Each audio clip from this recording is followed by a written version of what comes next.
Okay, so our next session is about mindfulness and mental health, the Buddhist and the scientific approach.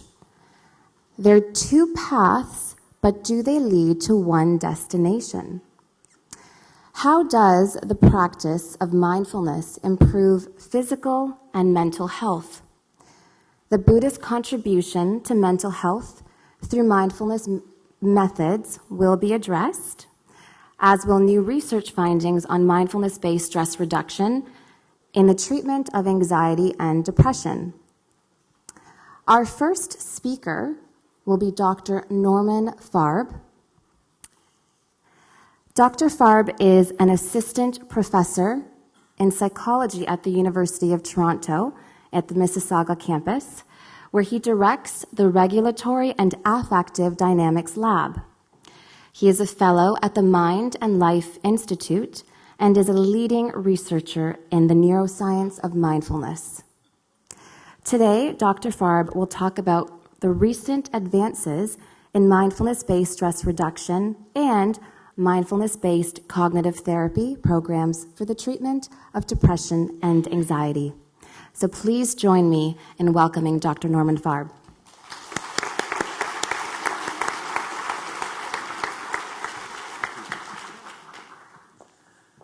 Thank you for that wonderful introduction, and thank you all for being here. It's really my pleasure to be able to present a bit of our work to you today. And my goal in the next few minutes is really to try to communicate what I see as an amazing opportunity for a partnership between rich contemplative traditions and the scientific method. And I think we're really privileged, I feel privileged to live in a time where there's this sort of unparalleled openness to taking what's supposed to be this sort of like really gruff and stern scientific like authority and opening it up to actually exploring things that aren't as conventionally endorsed or enshrined in secular Western culture.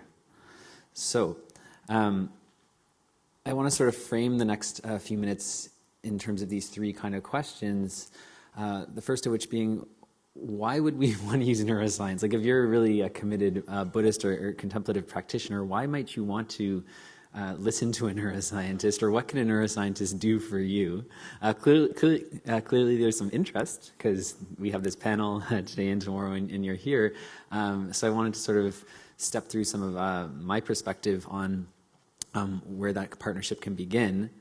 And sort of lurking in the background there is also this concern of where might it not be the best to rely on neuroscience, or what are the limits, what our scientific perspectives can really speak to. And I know there's probably some sensitivity in the audience to that. And I'll say right at the front of this brief lecture that in no way do I think a neuroscientific account could ever supersede or override your personal lived experience. And if someone is telling you that your lived experience is wrong because they saw this part of the brain light up, that's a good time to sort of smile and and stop paying attention.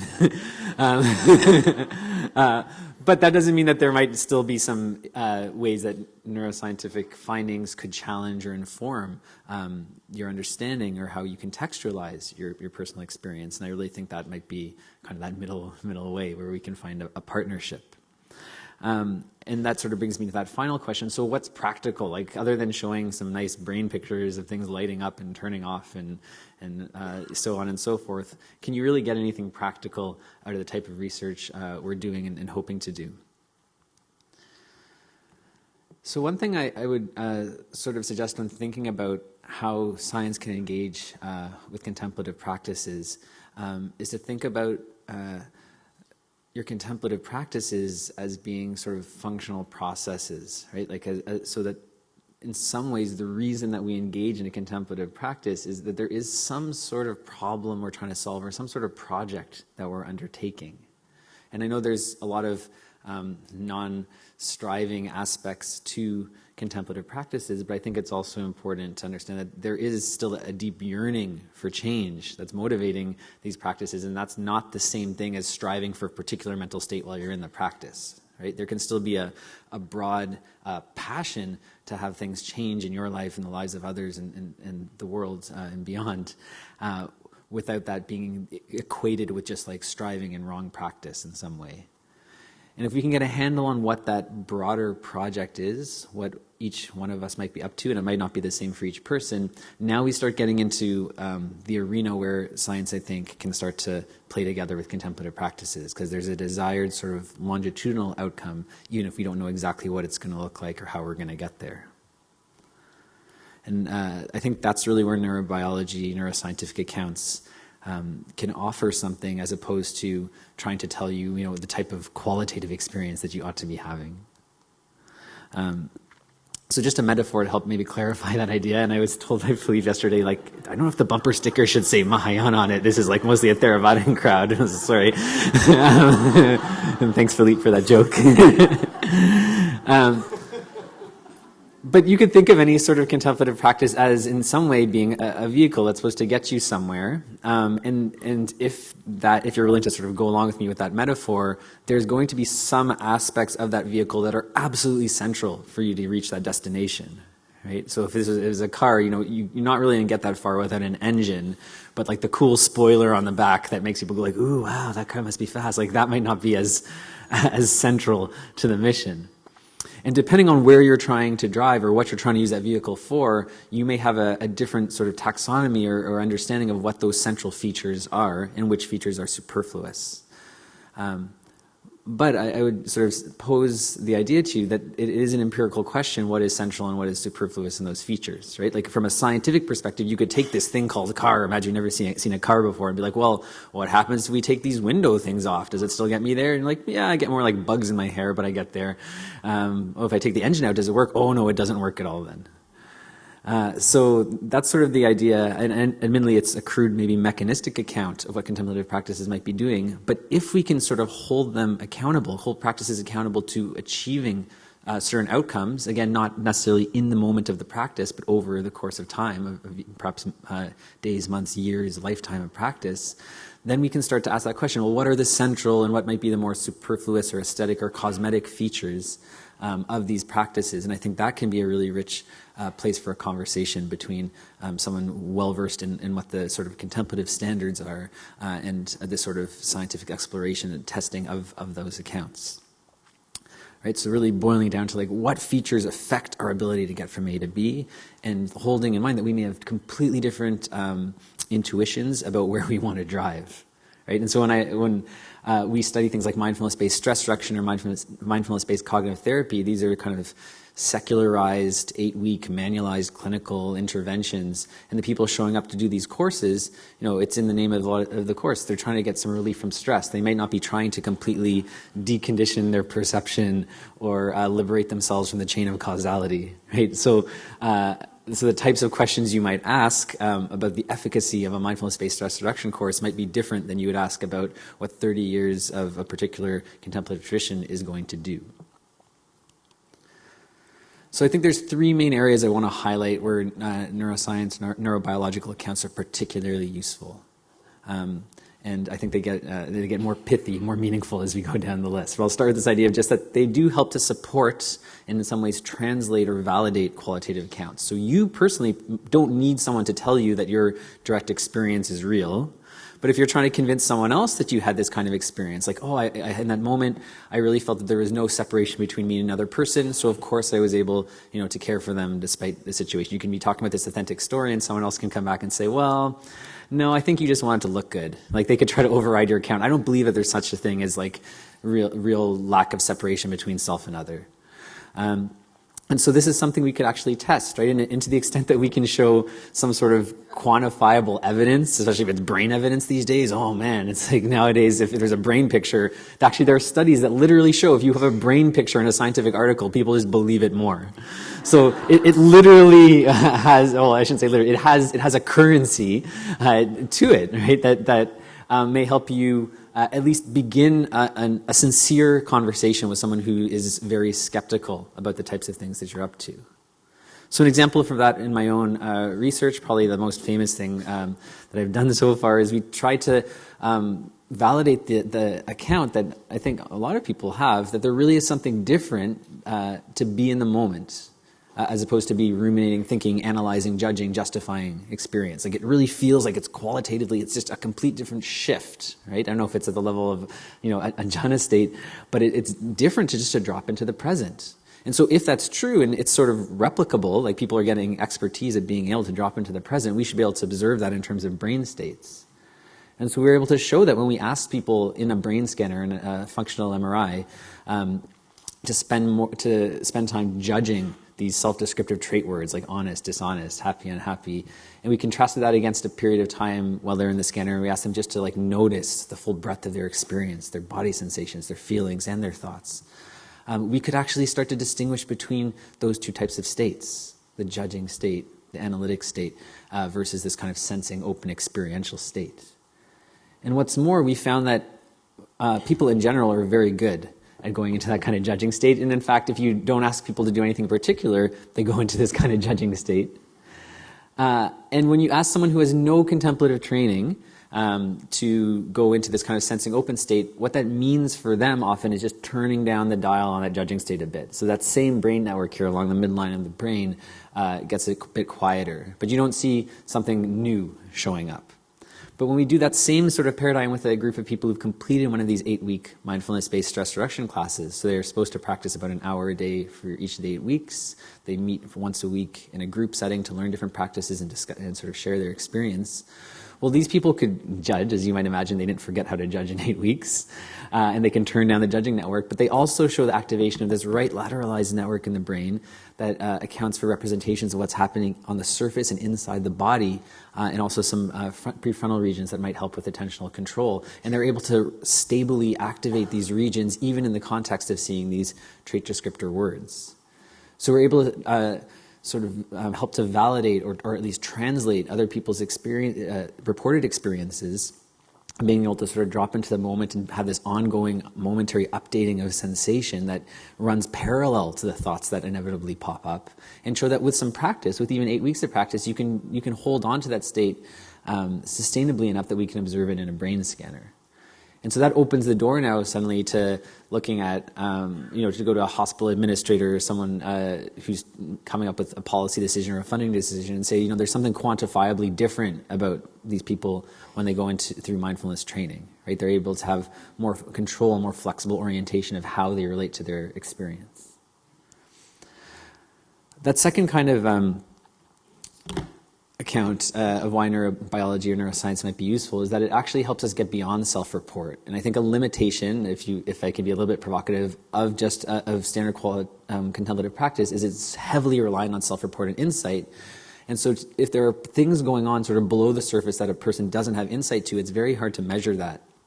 But if you use these kind of brain imaging techniques and you don't have to stop someone in the middle of some sort of rarefied state to ask them to put into words what's going on, you might actually get a more nuanced account of what's going on below the surface. And I'm going to talk about this a lot more tomorrow, but one example of where this is important, for instance, is when we're studying mood disorders. If you ask someone after showing them sad film clips, so we show people a few sad film clips in a row, how sad they feel, it doesn't really matter whether they've done mindfulness training or not. They'll say, I feel more and more sad as I watch more and more of these clips. Thanks a lot. Compared to home and garden television, which are those lines on the bottom. And yet the people who've done the mindfulness training are much less depressed, right? They have a higher level of well-being. So underneath this claim of feeling, X amount sad, 5 out of 7 in terms of my sadness intensity, there's actually a different brain process going on that actually separates the people who've done contemplative training, a mindfulness-based stress reduction class, and those who haven't. Such that the people who are involuntarily or automatically deactivating those sensory representations, this is a picture of the insula here, which tells us what's happening inside our bodies from moment to moment. The people who are reacting to stress by dissociating from those emotional reactions are actually more depressed, even though they still say they feel about the same amount of sadness, and they wouldn't spontaneously report, oh yeah, and also I'm dissociating right now.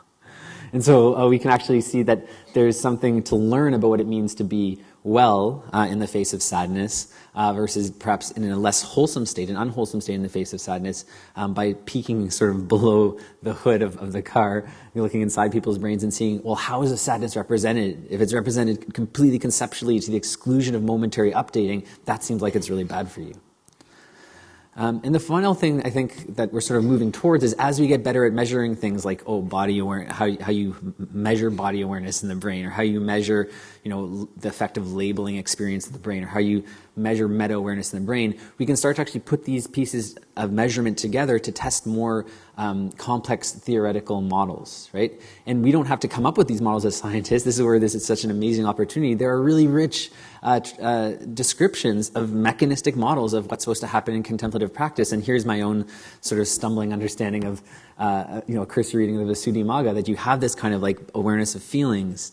And then that leads you to having greater expertise and familiarity that lets you label experience efficiently. And then that labeling gives you sort of these anchors that lead to meta-awareness. And then that meta-awareness leads to insights about yourself and your own patterns of reactivity, and then eventually insights about the way everyone must be. And then you get to these deep insights, these metaphysical insights. And so I don't think, we're quite at the metaphysical insight measurement in the fMRI yet, but we can measure something like body, the ability to represent what's happening in your body from moment to moment. Right? And we're getting pretty good at measuring the effects of labeling and getting better at measuring meta-awareness. So then we can test, do you need this one piece of body awareness before you can really improve your labeling and then have meta-awareness? And does that lead to a health benefit?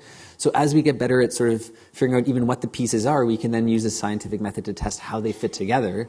And sometimes that will just validate what we already know from the contemplative canons. And sometimes it may challenge it and say, actually, we thought we really needed body awareness, but it turns out just labeling's fine. And so that may actually push back a bit against what you think is the necessary minimum requirements. And I think it's just a really exciting time to be doing this sort of research, and hopefully at least this sort of whets your palate for the types of ways we can try to use neuroscience to help deepen our understandings of what you already know are valuable contemplative practices. And with that last caveat, we don't want to forget why we're doing all this. It's not just to show that we can light up the body awareness part of the brain, but eventually we want these things to hook up to real-world desired outcomes or values, to hold the practices accountable for the goals we think that they're trying to achieve in the long term. So thank you very much.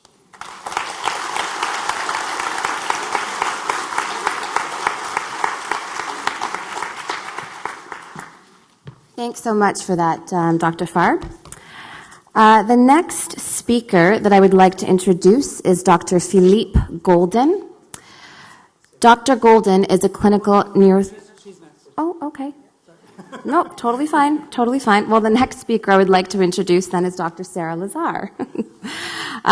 Dr. Lazar is an associate researcher in the Department of Psychiatry at Massachusetts General Hospital, and also an assistant professor in psychology at Harvard Medical School.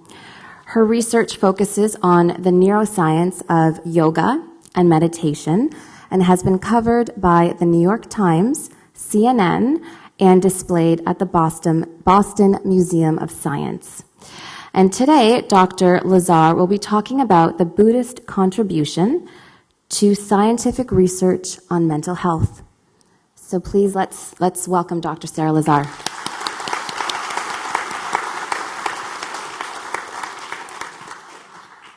So before we jump into the science, I just wanted to address the title of this session, which is Mindfulness and Mental Health, the Buddhist and Scientific Approach, 2 Paths, 1 Destination. So this second part of the question, 2 Paths, 1 Destination, it's actually something that is frequently discussed in our field, and there's been a lot of debate about it. And so I just wanted to spend a minute talking about that. So there we go. So often in Buddhism, they use the metaphor of the mountain, right? That as we practice, our goal is to reach the top of the mountain. The idea being that up there we have a rarefied view of the world that's unencumbered, and you can see all around us very easily. And I would argue that in therapy, they're not even trying to get close. That in therapy, we're very much just trying to get out of the weeds, right? Out of the woods, and to get a pretty good, decent, clear view, but really not trying to get to the top of the mountain. And it's a really important distinction, I think, because in therapy, so in meditation, the idea is that we de-identify from the sense of self, and we sort of shed a lot of aspects of our personality. And in psychotherapy, that's actually considered a pathological condition. And so, yeah. And I think there are differences, right? There's actually depersonalization disorder, and that is different than stream entry. But there are some parallels. And most therapists just, they don't have the tools to help someone transform properly, and they just don't want people to go there. And so really, they're really just getting you to the foothills. This is advancing faster than I thought. So I would say that this is where therapy is going. And then, as we heard this morning, the other big difference that, there's right mindfulness and wrong mindfulness, and right mindfulness includes, all of the Dharma, as well as ethics. In fact, one of my teachers told me that, practice begins with ethics, practice ends with ethics, and everything in between is ethics. And there's absolutely no ethics in any mindfulness-based clinical intervention. So I would argue that although the clinical programs are in the same general area as this Buddhist practice, that there really are very distinct paths going in very different directions. It's just something, that's my 2 cents. So, okay.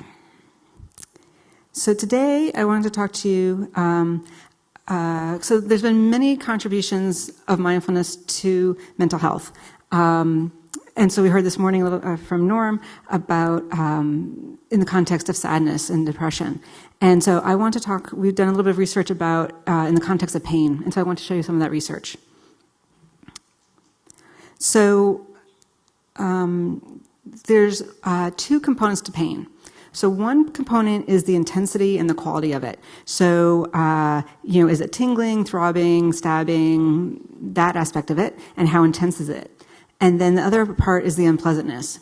So if I were to go around and hit all of you exactly the same, you would all say probably the same thing in terms of the throbbing and the tingling sensations of it. And if we did it in just the right way, you'd all give it, say, like a 5 on a scale of 1 to 10. If we did it just right, you'd all say, okay, it's about a 5 on a scale of 1 to 10. But although we would all agree on what it feels like, how you felt about it would be very, very different. Some of you would be like, okay, you hit me, no big deal. Some of you would be like, oh my God, that really hurt. Oh my God, I didn't like that. Don't do that again. And we know that these are very dissociable in terms of subjectively. And so if you go to a pain clinic, they'll actually they'll ask you about each, and you'll see that there's no correlation between the intensity and the unpleasantness. We also know that in the brain, there are 2 separate networks. So in blue, so this is basically your brain, or a representation of your brain. So here's your brainstem. Here, I'm going to do this. And then this is the front of the brain. Can everybody hear me okay? Yeah. This would be the front of the brain here, and over here, and this is the back of the brain. And so information comes in, the punch would happen, and the sensations would come into the brainstem, and then goes up the brainstem to the thalamus, then to sensory cortex, and also to the insula and the cingulate. And those are the regions that we heard about in the last talk. And those evaluate the intensity and the sensations of the stimulus, right? So that, again, the throbbing, the tingling, and how intense it is. But then this brown network is, and to a certain extent also the insula, evaluates how unpleasant it is. And the brown network, the brown regions, that's the front of the brain. So you can think of the brain, basically the back half of the brain is a sensory part of the brain, and the front half of the brain is evaluation, but also control, thinking, planning, and in control of things.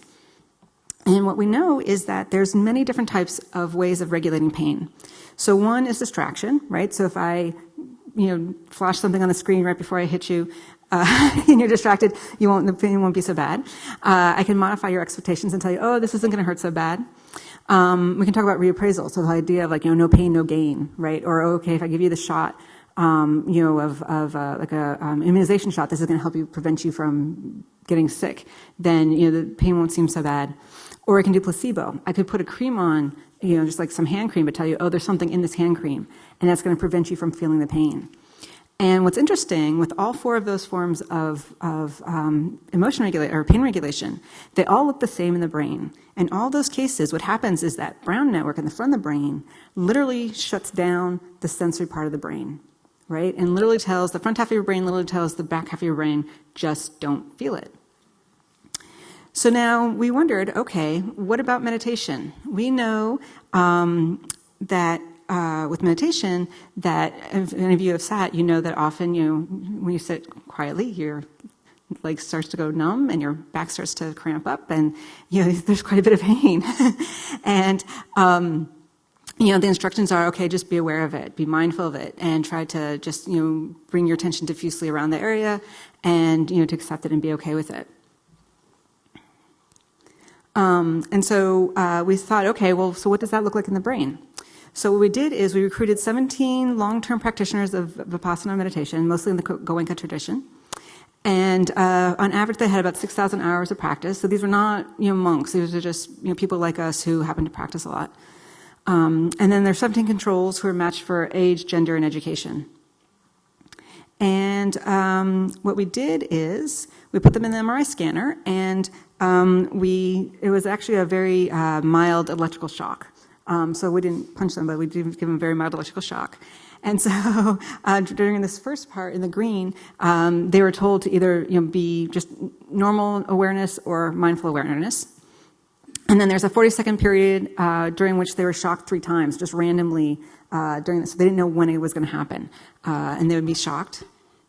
And then at the end, they were given the unpleasantness and intensity ratings. So how intense was it on a scale of 1 to 10, and how unpleasant was it? And in terms of the self-report, what we see is, so on the left is intensity, on the right is unpleasantness. So what we see is the controls. The dark gray is when they're just in a normal state, and then in the light gray is the mindful state. So the controls were sort of instructed like in 5 minutes before they went to the scanner about how to be mindful, just to be aware. And you can see that neither intensity nor the unpleasantness really changes because they don't really know what they're doing yet. But for the mindfulness practitioners, there's not much change in intensity, a little bit, but not much. But there's a big, significant change in the unpleasantness. So while they're in the meditative state, while they're just observing it and being mindful of it, it just, they said, okay, they felt it, but it just didn't, it didn't bother them so much. Well, this is self-report. What about the brain? Oops. Okay, so this is just to remind us that the back of the brain is sensory, the front of the brain is cognitive control. So here, this is looking at our brain from the top down. So these blue areas, that's part of the brown network, the executive control network. And what we see is that in the mindfulness practitioners, at baseline, they have, so in the normal state, they have activity in the front of the brain. But during the mindfulness state, they're actually turning off this brown network, right? They're turning off the front of the brain, the executive part of the brain. And conversely, this is your insula, that's one of the sensory parts of the brain, is actually getting turned up, right? So this is the exact opposite of what we're seeing with placebo and all these other forms of pain control, that the front of the brain is turning off and the sensory part of the brain is getting turned on. And they're actually, so this is consistent with self-report, right? So they're not trying to control it. They're not trying to, make it feel worse or make it feel less painful. They're actually going into it. They're sensing it more. They're more aware of their sensory experience, and yet they're saying that it's not painful or it's not as unpleasant. And so this is really, as Norm was saying, it really helps us understand that they're not just saying, oh yeah, it doesn't feel that bad, that they really are experiencing it in a very different way, and also helps explain to people how it is different, and which is really important. And so now this study, we've done it. There's been 5 other groups that have done similar studies, and we've all found more or less the same thing, that the front of the brain gets turned off and the back of the brain gets turned on. In one of the studies, they compared it to placebo and to control. So they actually had, this was actually a 1-week program. So people were randomized to 4 conditions. So one condition was real meditation. One condition was sham meditation, which is where they were told, okay, we're going to teach you how to meditate. They didn't actually teach them anything. They just sort of talked for a while, then said, okay, sit and meditate. So people sort of sat there Didn't know what they were doing, so they thought they were meditating. The other group, like I said, was given a fake cream and told, okay, this cream has lidocaine in it, which is, nothing. It was just hand cream. And then the other group read books. And so again, what we see is in terms of intensity on the left, that so the placebo did indeed work, right? So giving them the fake lidocaine cream did reduce their intensity a little bit. But both the sham meditation and the real meditation decreased intensity. But the biggest impact was on the unpleasantness, right? So the real meditation had the biggest impact and a bigger impact on either reading books or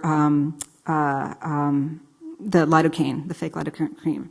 So it really does suggest that it's more effective than these other methods of dealing with pain. And what was really cool was that naloxone does not alter the effect. Okay, so naloxone is a drug which blocks the opioid system. And what's really interesting is that the other four methods of pain control are all blocked by naloxone. So if I give you this cream and you believe that it really does have something important in it that's going to block your pain, but I first give you naloxone, that cream no longer works. But what we see is that it does still work. I'm going up here. It does still work with meditation. So it really suggests that meditation is working through a mechanism that's independent of the opioid system. And given the current crisis with opioids, this is really important because it really suggests that there's a different way of helping people deal with pain. And then the final bit of data that I was going to show you is this, which was from another study where they looked at years of meditation, and they looked at the correlation between activity in the front of the brain and the correlation between the activity in the back of the brain.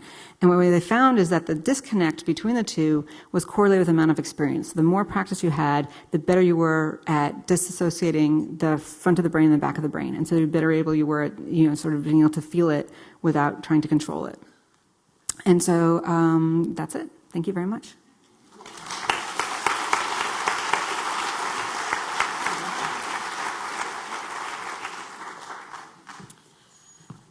Okay, and so now we will hear from Dr. Philippe Goldin.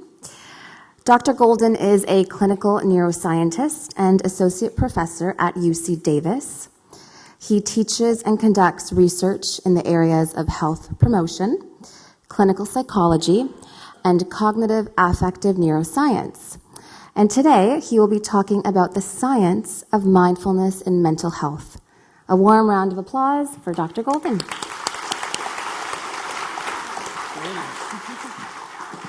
Okay, great honor to be here. I bow to all of you. Thanks for being here. Thanks to the organizers. So mostly what we do in science is a lot of hard work, and then we have the great pleasure, like this moment, to tell a story.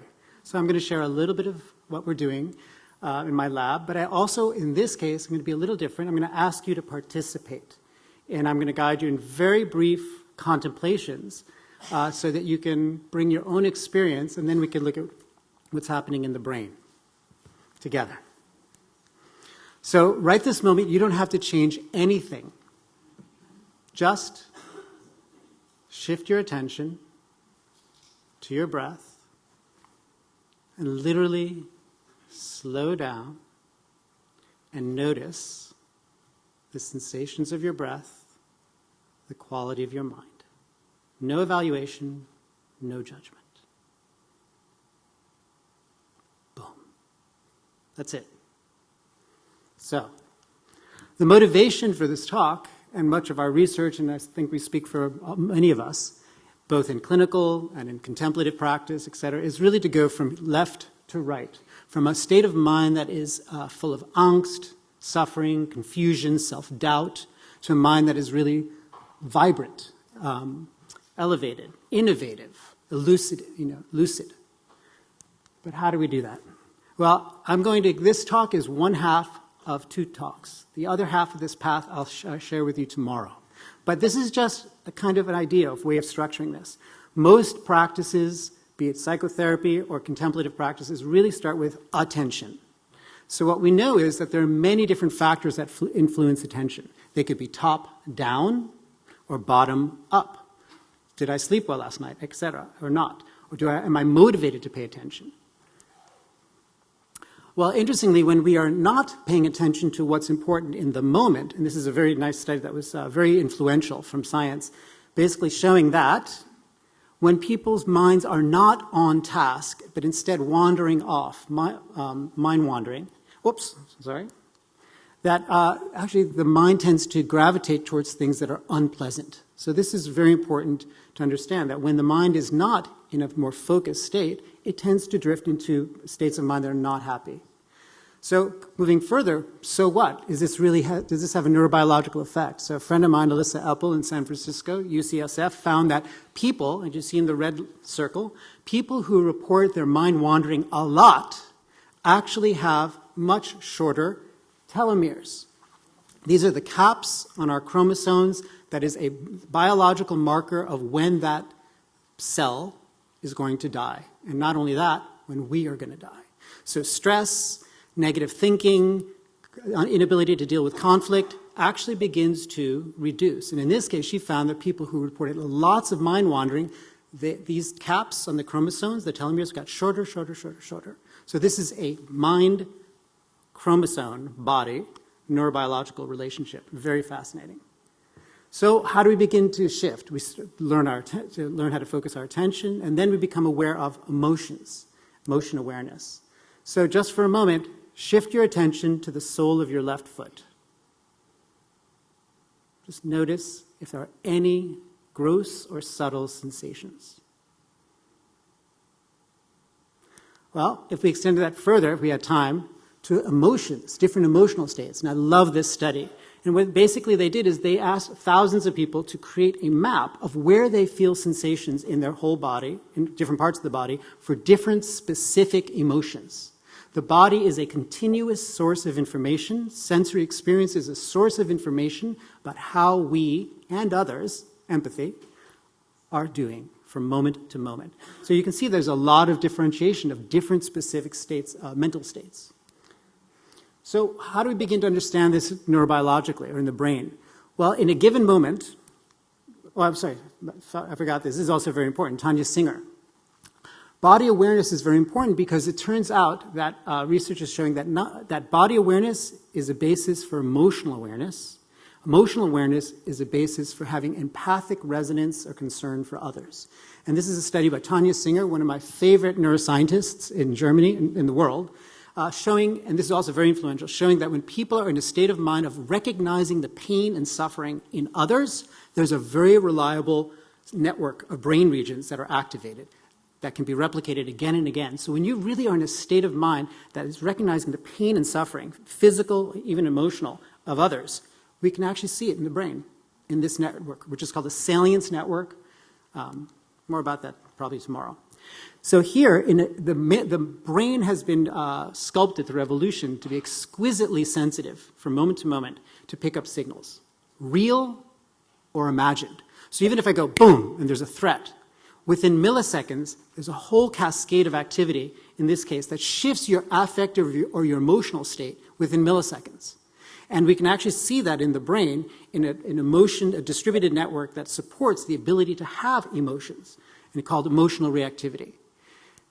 Now, but no one has ever seen an emotion, and that's why you're right, these are all the things that we measure to try to infer the emotion state of a person. And you can see there are many different ways to do that. So once we've now become more skillful, masterful at knowing how to focus attention, being aware of our body's sensory state, the emotions that we're experiencing, what do you do next? Well, be it contemplative practice or psychotherapy, we teach different ways of regulating, modulating your emotions. So I actually came from a lab that really focuses on emotion regulation. So what happens is when you have emotions, even before we're consciously aware, it's sending a bottom-up signal saying, hey, other parts of the brain, please come online and help out. In blue, cognitive control, as was mentioned earlier, different ways and aspects of shifting and regulating your attention. What am I focusing on?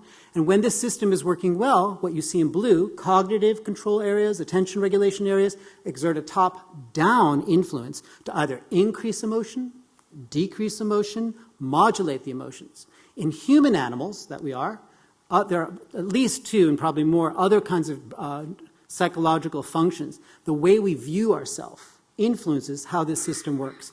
The language, the inner self-talk, which we actually can see in the brain, influences how skillful or not people are in modulating their emotions.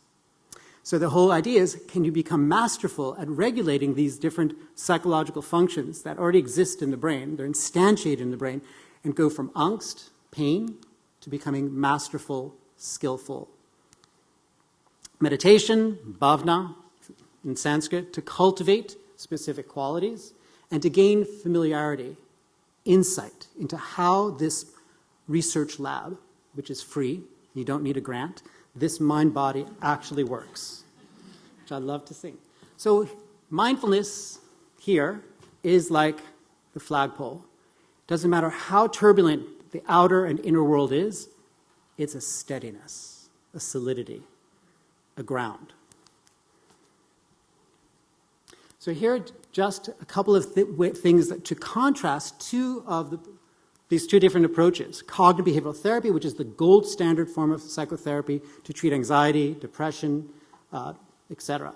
And mindfulness meditation, which now is gaining huge traction as a way to help introduce people to specific windows into their mind to help reduce stress, depression, anxiety, change. And you can see how these are contrasting. I did this as an exercise to really think about what's different in the features of these two different approaches.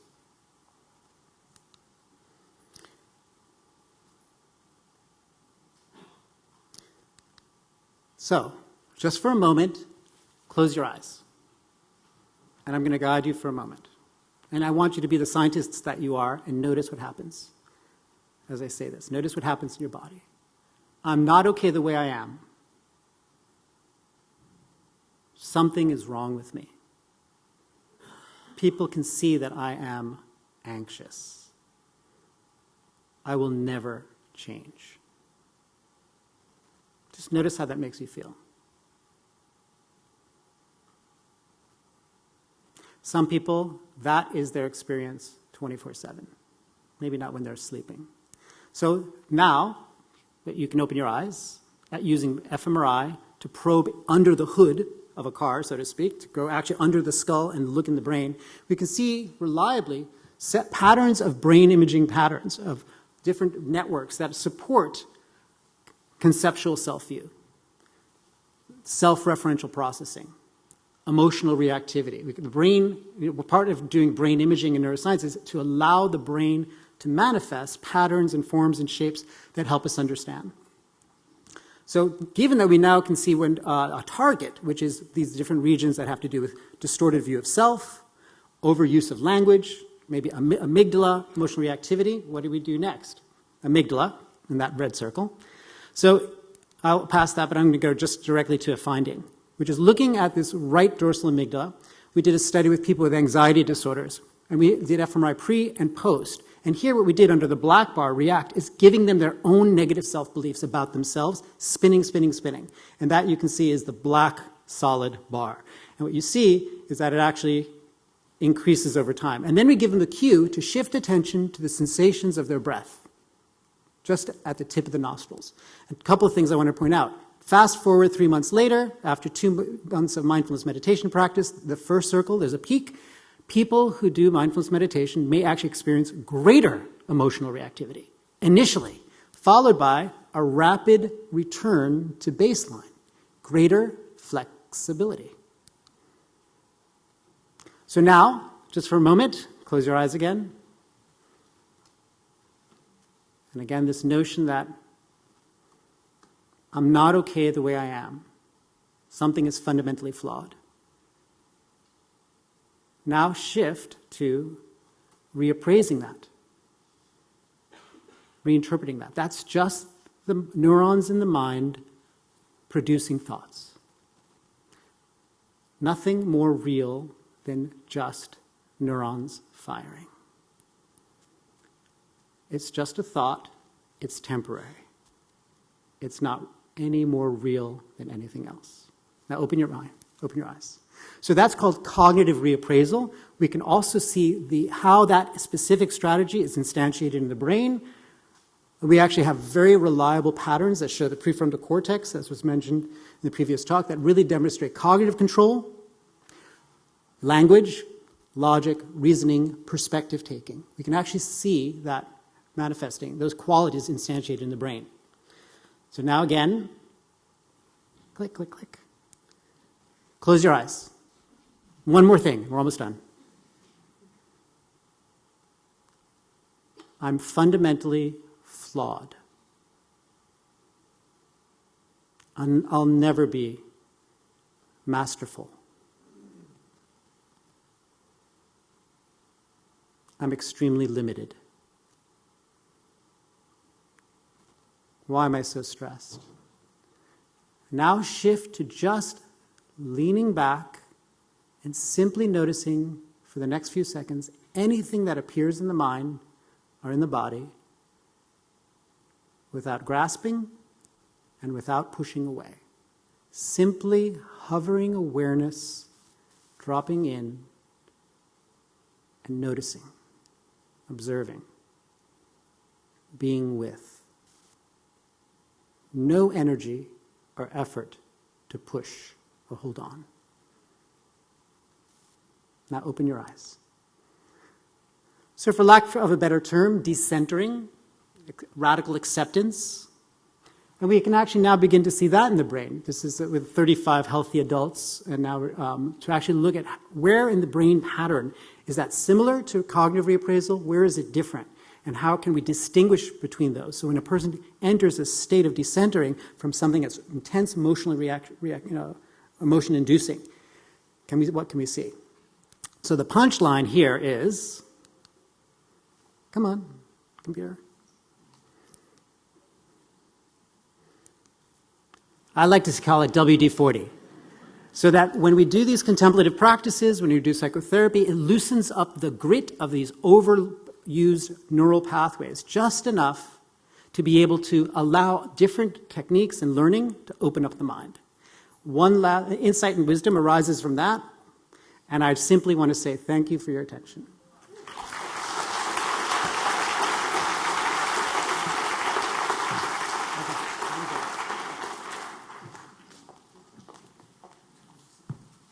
So I just want to thank all our speakers, Dr. Farb, Dr. Lazar, and Dr. Goldin, so much for sharing your insights. And I'd also like to invite all three of you to have a seat.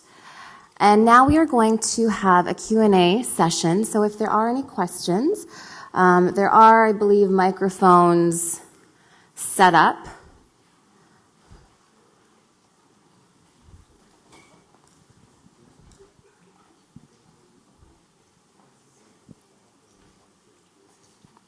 I think there's one gentleman over there who has a question. There it is.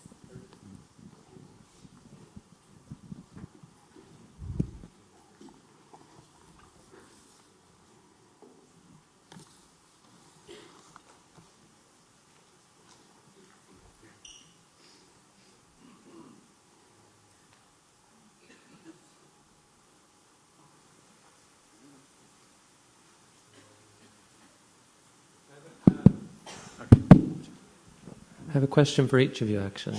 One for each. I don't know your names. So the first speaker, my question is, how do you respond to the second speaker's mentioned issue of ethics not being a part of mindfulness-based interventions? The question for the second person is the question... Okay, one question. Go ahead. I can't remember the second one yet anyway, so give me a second. Go ahead. Yeah, it's a super important question. So one thing I'd like to point out, though, is that people aren't showing up to courses without any kind of moral compass or ethical system that they're hoping to operate under. And so when we help someone to destabilize a deeply entrenched reactive pattern, it's not necessarily the case that we're wiping the slate completely clean and they don't already have a sense of the kind of person they would like to be, or they don't already have a sense of right or wrong. It might not be the same as the as like the precepts of a particular tradition, but they probably already have some of those ethics in mind, and they're having trouble realizing that in their lives because of the habits, the conditioning they have. So the idea that it's completely bankrupt to teach some mindfulness without also teaching ethics, I think, is an overstatement, because people come in already as ethical beings for the most part, though some people might have more or less clarity with that. And for someone who doesn't have a lot of clarity, or has a upbringing where they weren't really exposed to an ethical system that they endorse, yeah, then there's something missing, right? You're destabilizing patterns and you're not telling them what to replace it with. So I think it really would depend on the person coming into training, how much they also need training in developing an ethical system for themselves. And the other thing I would say is, I don't think it's really the case that there are no ethics being taught in a mindfulness course. They're just not in the manual. So the teachers are supposed to embody these qualities and virtues, and this is why it's actually it's very contentious in the secular mindfulness movement how much a teacher needs to practice themselves before they're able to go and communicate the teaching to someone else, because there may be an implicit teaching of curiosity, kindness, equanimity, acceptance that's still very profound. Now, is that as good as actually putting it in the manual? Like, if we want that there to be in every course? No, I agree, it's not as good. It should be there. But the tension is between the benefits of giving a formal ethical system and what doors that might actually close in terms of where you can transmit the knowledge. So if you go to a hospital or a primary grade school in let's say a predominantly Catholic region, and say, I want to teach this course, it's going to help with attention, and it's also going to introduce some really great Buddhist ethics, it might actually limit your ability to translate those teachings, or at least part of the teachings. So I guess the real challenge is to demonstrate that the teachings are ineffective without ethics, to then have a justification for mandating ethics in the teaching, is sort of what I would say from the skeptical Westerner's perspective. But I don't think things are completely bankrupt if you're not formally teaching ethics, because many people do know the kinds of qualities they want in their lives. They just don't know how to get there, how to get out of their own way in some ways. So that would be my sort of take on it for now. But it's by no means a well-resolved issue, and it may be the case that we can empirically demonstrate that if you're not also teaching compassion, you only get 50% of the effect, or you get none of the effect, right? Or it's not lasting. And if we can show that, then that would justify then including ethical modules into these manualized teaching programs. And also, we conducted one empirical study, a randomized controlled trial with Shauna Shapiro and Huria Jaziri, myself, of graduate students, and we got either a standard MBSR course for 2 months or something else for 2 months. And then we measured changes in ethical decision-making, moral decision-making. Not trained in the course explicitly, but we actually found a significant increase. Now, for all of you who are not scientists, never trust one study. Never. Don't listen to journalists, please. Never. Only replication, multiple times in different labs done by different scientists. But at least it's one little piece and this is conscious self-reported decision-making in this kind of vignette situation. So that's just a simple single study hint that something in mindfulness practice might actually open up ethical prowess or ability spontaneously, which is actually a whole other side. That's great, thank you. Can I ask the other two questions? You want to ask one? While I'm listening, I was thinking about you try to explain the front sides of the brain and the right side of the behind side of the brain. I was curious to learn about the left side of the brain and the right side of the brain. Do you have any kind of a drastic difference in the brain? Left brain and the right brain? Women have much greater connectivity between left and right than do men, biologically. And that's a good thing. What is the difference? We men are just trying to catch up with them across the entire lifespan. And we don't. It takes a long time.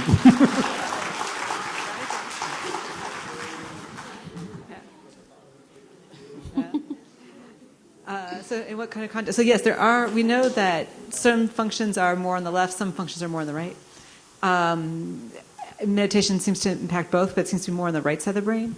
But there's definitely very little is pure right or pure left. There's lots of connections between the two. So a little bit depends on the task, the person, the conditions? As well as age. People who are right-handed have much more activity in the left hemisphere for language processing when they're younger. But as you get older, there's a Harold model, that as you get older, it becomes more bilateral. So there's actually a change over time in how functions are instantiated in either one hemisphere or across hemispheres. Thank you.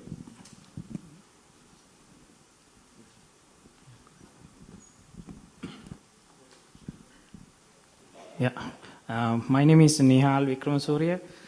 I have two questions, but I believe maybe both are related together. So I believe maybe Dr. Farb and Dr. Goldin, or maybe even the other professor, will be answering. So I don't want to direct at any one of you. So one thing is, so I heard about when to become mindful and how to become mindful. And the other question is around nature of the mind. Mind is always wandering. So the first question is when to become mindful and how to become mindful.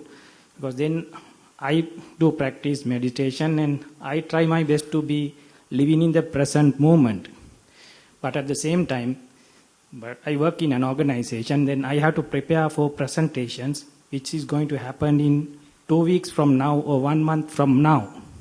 So then I prepare myself, and then I have to visualize what kind of audience is it, then what kind of questions they are going to ask. Then I rehearse my presentation, then visualize in that environment. Then all of a sudden I feel, am I breaking the rule of living in the present?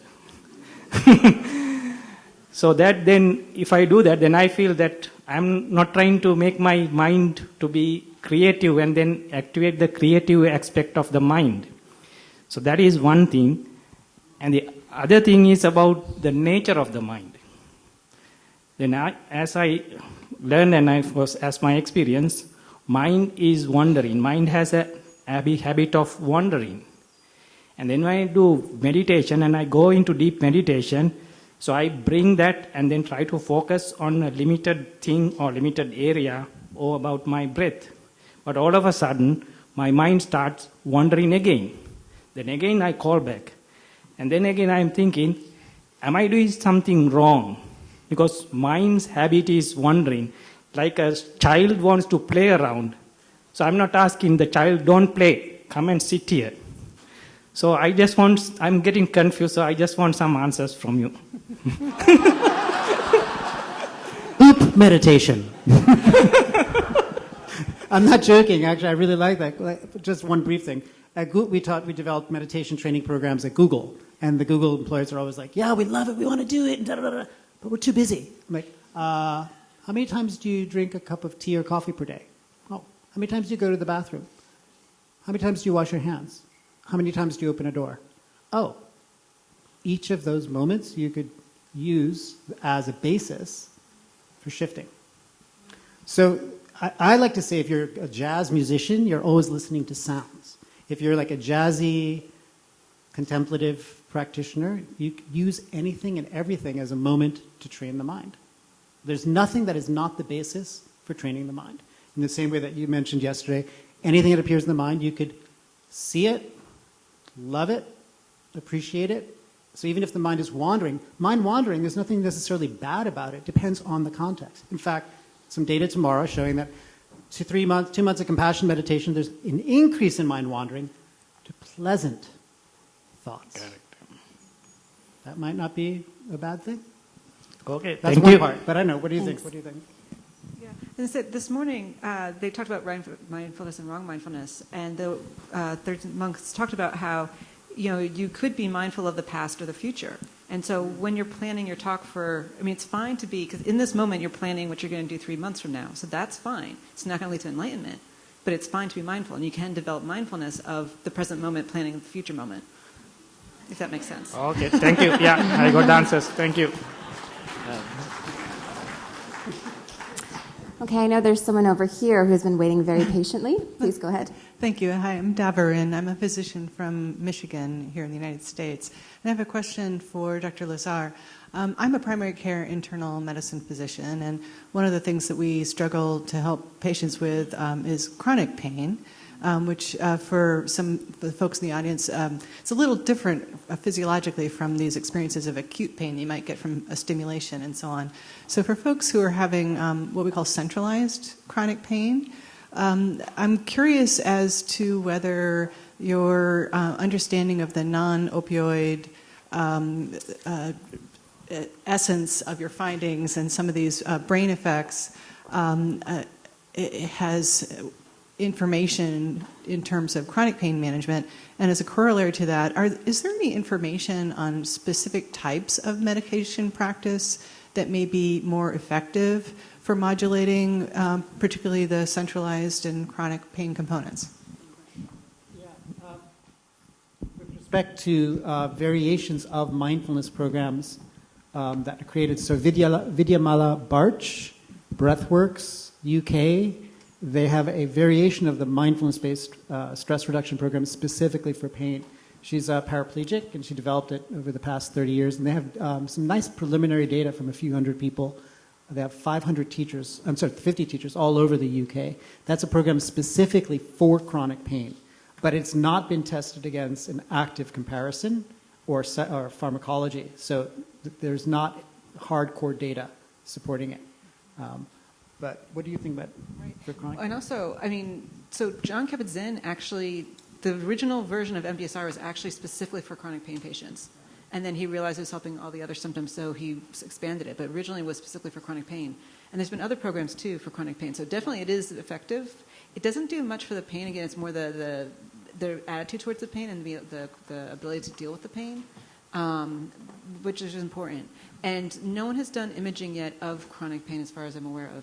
And so but that's in the works. We have an fMRI study right now of a randomized controlled trial for people with chronic lower back pain. However, all of them are on a mishmash of different drugs, which makes it really difficult. But it's cognitive behavioral therapy versus mindfulness meditation versus no treatment at all. But the data, we haven't analyzed the data yet because it's still being collected. But there's definitely, most pain clinics really need to incorporate contemplative practice, both for the clinicians, because dealing with people with chronic pain is really difficult, and for the people who are suffering. But that needs to be supported. To maintain a practice in the context of pain is really difficult for most lay people, newbies. Thank you. So I'm going to turn our attention to our live streaming audience. We have one question. Okay, this is a question from Tony from Cleveland, Ohio. He has a question regarding mindfulness and mental health. By practicing almost 2 hours per day, my memory and the way my brain stores information has changed. My brain has become more non-stick, and I can't remember much of what happened in the past or in the last few days. I'm an engineer, and this is adversely affecting my work. Have any of your speakers performed a study on the effect of mindfulness on memory and how the brain changes in this respect? Thank you. Yeah, it's a great question, and I think it highlights the idea that if you have a contemplative practice that's supposed to be really powerful, you can't hold that as being true, that you have this powerful transformative practice and also say, but there's no way anything bad could happen. It would be like saying, I have this power saw, but there's no way it could do anything bad. It only makes good things. So you have this tool, right? And then the question is, what are you using the tool for? And one sort of big challenge we have now is that we only have 3 practices out of a huge family of contemplative practices that are widely taught in the West. And part of what I was trying to communicate is we need to get better at understanding exactly what each practice is going to be sort of expected to do. So if a person's practice is always coming to the present moment and sort of in some ways devaluing or at least not rewarding any sort of movement into memory formation, into rehearsing, scheduling, to things that take you out of the present moment, guess what you're going to get really good at? You can get really good at being present, and you're going to atrophy the systems that help you keep things in order from past and present and future. So if what's occurring then is a sense of dysfunction, and I'm using this saw, and I'm like, my deck looks pretty good, but now I'm starting to find holes in my deck. like in my back porch. I'll just saw some more. Oh no, now there's more holes in my back porch. Like I would advise, like stop doing just the practice that's robbing you of memory. Stop doing a practice that's sort of antithetical to using memory, and maybe try taking on a mindfulness of scheduling or mindfulness of what I need to do in my next meeting practice. Just as the other gentleman mentioned, the one thing that is inescapable at the brain is it's going to develop habits based on what you do, and it's going to forget to do how to do things that you don't practice. So if the complaint is like, I spend so much time practicing being in the present moment that I can't use memory very much anymore, what about a memory mindfulness practice, right? What about mindfully rehearsing a schedule for the day or a list for the day or something like that, and seeing how that changes things? So just as we have to kind of try to be open that we don't know what's going on and we're going to try to experiment, I think from that first-person practitioner perspective, like Philippe said, you have your own lab. And if you're always running like memory dissolution studies and present moment studies, and that's not getting what you want, to run a study about improving memory in your own lab that involves doing some mindful memory exercises, right? There's rich analytic traditions about mindful problem solving and visualizing problems that aren't at all apparent in like mindfulness-based stress reduction, mindfulness-based cognitive therapy. And so people can take away from what they're exposed to in terms of the practices here that that's all you could be doing with your attention. That's all you could be doing with meditation. But I guess the take-home message would be, if you're doing a practice and it's making your life worse, stop. Right? Like, go find a teacher. Yeah, or find Slap a teacher, you around find a a little teacher bit. to at least explain like why this might be happening, what else you could do, right? Okay, I think we have time for maybe one more question. Okay, my question is directed towards everyone basically on the panel. So I've been noticing as a layperson, as someone who's not really a scientist of any kind, mostly a social scientist, I've noticed that there's a lot of focus on these days when it comes to mindfulness-based practice and mental health on, for those who are on the depressive side of the mood spectrum. And I'm just curious to know if any of you can provide any insight as to the effects of mindfulness practice or contemplative practice and its implications on redirecting an individual to baseline. Is there any research into that at the moment, or any comments that you could provide? On depression specifically, you're asking? For those who are on the other side of the spectrum, and let's say those who experience mania, hypomania, bipolar. Yeah, no, we did a study with bipolar. It was for the depression, though. I'd say probably yoga might be better because you want to be grounded, right? And meditation tends to, that would be my little bit of, so like a Tai Chi or something like that, that's really slow, really balanced, really, that's, just anecdotally, I've heard that might be useful. And when we did a study with bipolar, we included yoga first, and they seemed to really like that. So that would be my one suggestion. Yeah, I think the clinical literature on mania and bipolar disorders is much weaker. Like there's way fewer studies than there are for things like depression or anxiety. So you have to sort of, it's pioneer days, even more so than for pain or depression. But seated within like even the currently offered mindfulness courses, there really are multiple movements you try to make with your attention. So some of them are explicitly like centering, focusing on one thing and really letting yourself become absorbed until you sort of relax and settle. And there's other practices that are sort of like expansive, like sense more things, take on, like let more things in that you wouldn't normally let in. Open up all the sense gates and let more information than you'd be habitually filtering out. And so this is not evidence-based, but I would suspect that in things like in mania, which are disorders of, in some ways, clinging to too much positive experience coming in, trying to open up more to the feeling of being excited and how wonderful it is to be manic might not be the most skillful thing to do, whereas a practice that lets someone calm down and ground themselves a little bit might be okay. And so there's a bit of a stigma, at least in my own experience, against like relaxation as an outcome of meditation. But it's what do you want the meditation to do? Like if you want the meditation to treat mania, you don't want to bring someone into deeper contact with the reinforcing nature of mania. Like really feel how good it is to like have unprotected sex or whatever it is that the mania is driving the person to do. You might want to offer a meditation that acts as a tonic to that. So that would be my intuition, but that's not it's not like there's a big evidence base to suggest that. It's just you could train your mind to be less reactive and clinging onto positive experience, just as you could train your mind not to spiral downwards into self-deprecating thoughts. But the practice has to target that. Thank you. So we just have one last question over here. So a quick question one for Dr. Farb and one for Dr. Lazar. I'm a neurologist from McMaster University. Just about your study on the functional MRI of the judging and sensing, was that as scientists we are always skeptical about non-randomized trial. Was that a randomized controlled trial that you did with meditation? Was there any sham meditation when you showed that changes in the cortical areas? Any randomization, or was there anything? So there's different levels for randomization quality. I would say it was in that sort of mid to lower level, but there was randomization. So participants are all interested in doing a meditation course, and they're randomized to either be in a waitlist control, so you don't control for then having expectation of change, versus actually doing the course. So we end up testing a group of people who've just completed the course compared to a group of people who are about to do the course, and they're randomized into those conditions. Not as good as giving them like sham meditation or an active control to control for expectancy, but yeah, much better than not randomizing. Okay. All right, great. And for Dr. Lazar, you made in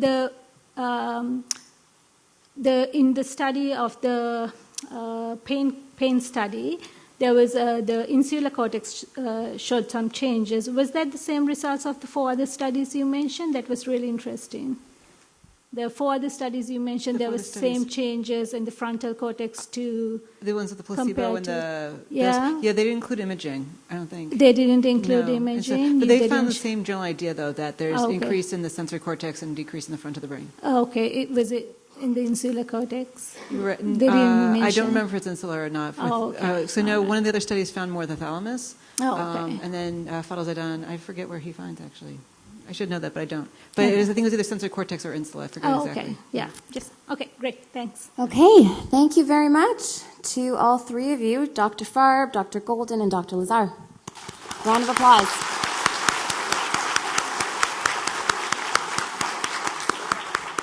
And thank you for all the questions as well.